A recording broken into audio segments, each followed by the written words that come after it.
Balanagar SOT సిబ్బంది Jeedimetla law and order పోలీసుల సంయుక్త ఆపరేషన్లో భాగంగా ఒక 400 కేజీల గాంజాని సీజ్ చేయడం జరిగింది.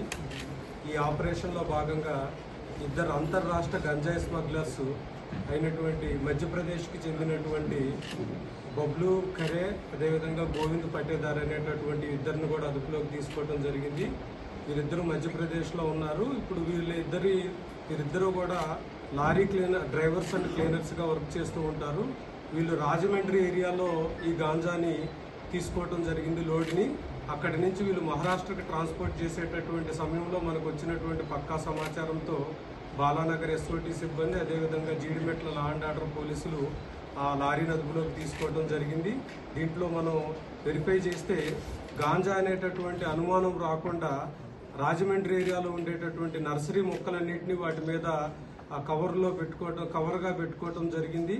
సో వీళ్ళిద్దరూ కూడా రాజమండ్రి ఏరియా నుంచి దీన్ని మనకి మహారాష్ట్ర ఏరియాకి తరలించడానికి చూశారు. ఈ క్రమంలో ఈ ఆపరేషన్ సక్సెస్ఫుల్గా నిర్వహించినటువంటి మన బాలానగర్ ఎస్ఓటీ సిబ్బంది అదేవిధంగా జీడిమెట్ల లా అండ్ ఆర్డర్ పోలీసుని ప్రత్యేకంగా అభినందిస్తున్నాం.